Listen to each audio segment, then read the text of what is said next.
বন্ধুরা, আমি আজকে আম দিয়ে কেক বানিয়েছি। দেখুন কত সফট হয়েছে। হ্যাঁ, এটা আমি এখন কিভাবে বানিয়েছি এটা আমি এখন দেখাচ্ছি।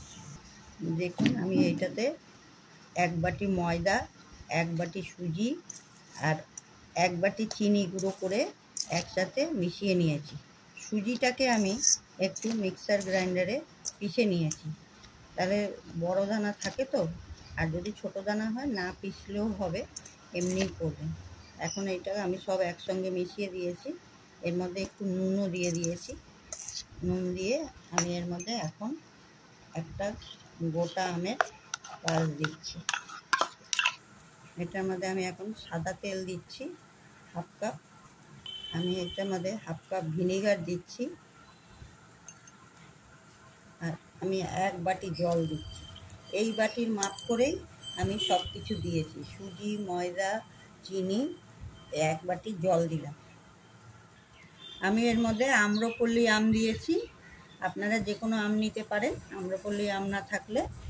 আর এটাকে আমি এখন এটা দিয়ে মিক্স করব। দেখুন, এটা একভাবেই ঘুরাবেন, ঘুরিয়ে তারপরে আমি এখানে এটা হচ্ছে বেকিং সোডা হাফ চামচ নিয়েছি, 4 চামচের। আর এটা হচ্ছে বেকিং পাউডার, এটা 1 চামচ নিয়েছি, 4 চামচের। এখন আমি এইগুলো দিয়ে একটু জল দিয়ে এটাকে মেশাবো। দেখুন এটা কেমন ফুলে উঠেছে বেকিং সোডা আর বেকিং পাউডার দেওয়াতে।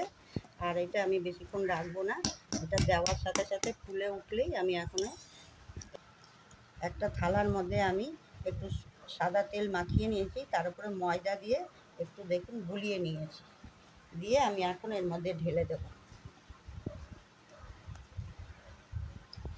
এটা আমি থালায় ঢেলে দিয়েছি। দেখুন, এখন এটাকে আমি কড়াতে বসাবো।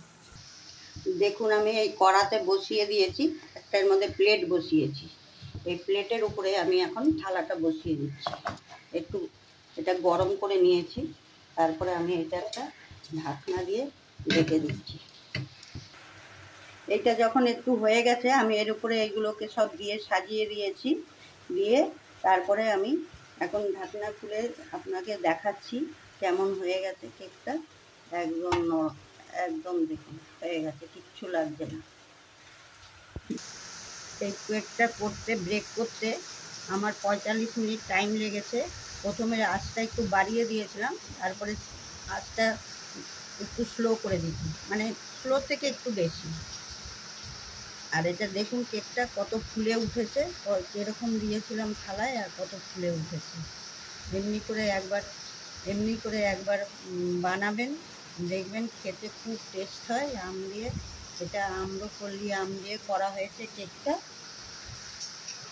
খুব বন্ধুরা এইভাবে একবার করে দেখুন, দিয়ে খেয়ে তারপর আমাকে বলবেন যে কেকটা কেমন হয়েছে।